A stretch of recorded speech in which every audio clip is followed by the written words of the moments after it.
Okay, ready? How many of you feel like you're not educated enough about the credit crisis or bank bailouts? Well, you can watch the media all day long in the past year or so, and it will give you the general idea of what it is, and it won't really go into much detail of what it is.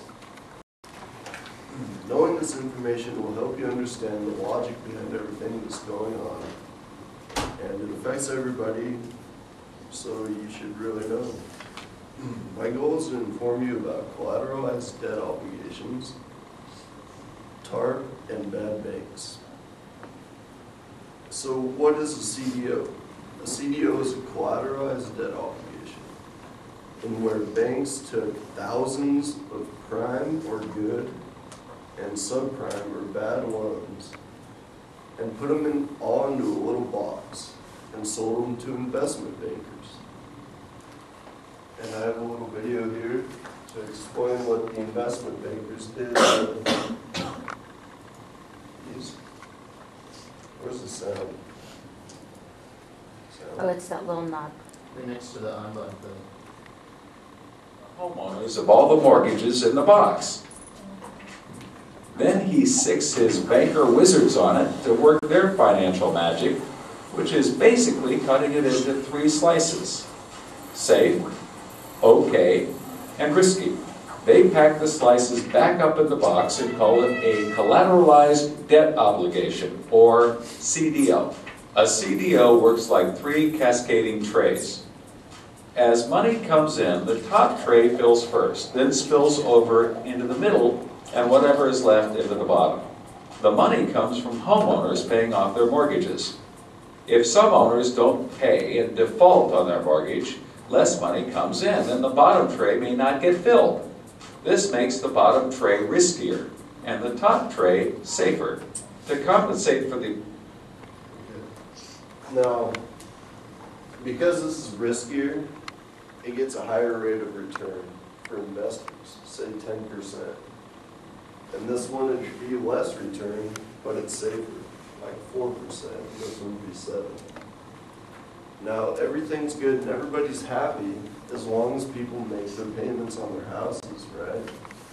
But what happened was they made all these bad loans, and pretty soon people didn't pay their loan. And less stuff went in that first tray. Pretty soon the risky tray didn't get filled. So everybody down there didn't get their money, didn't get their return. And then after a while, there was barely a trickle going into that first tray. So everybody holding these collateralized debt obligations were like, I spent millions, sometimes even billions of dollars on these, and they're worthless. So the investment bankers sometimes took out billions of dollars, and they took out loans, and they can't pay them back now because there's not any return coming in on it. And this brings me into TARP, where the government steps in, because that's what created the whole credit crisis, or pretty close to. Now, TARP is a Troubled Asset Relief Program, and this is something that they haven't yet implemented, haven't yet done, but they still might, and I think it's a pretty good idea. What I'm going to use is a metaphor. We have a guy with a big knapsack hiking across the Arctic shelf. And during good weather, everything's good. He can get across quite nicely. But during bad weather, he's too overburdened and he can't quite make it through the bad weather. So what does he do? He doesn't want to leave all the stuff on the ice cap. So what does he do? He builds an igloo. And he puts all of his state-of-the-art stuff into this igloo so we can come back and get it later. And now, his knapsack is much smaller, and you can make it through the good and bad weather quite nicely. So this guy represents banks and all their toxic assets. But this igloo would represent what they call a bad bank. It's not what you think it is. And the government. The government is buying the bank's toxic assets, everything that's in this knapsack, and they're putting it into, they're buying it for pennies on the dollar because the banks don't want it. It's weighing them down. And they're putting it into this igloo, and they call it a bad bank. Now, this relieves the banks of all their toxic assets, but it's kind of a good idea for the government. They're buying it pennies on the dollar. And if the economy improves, the stuff that's in here, the value of it might go up. So the government might be able to regain some of their money.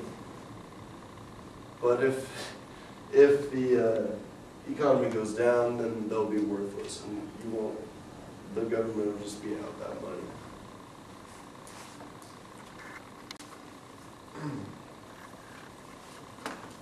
Now,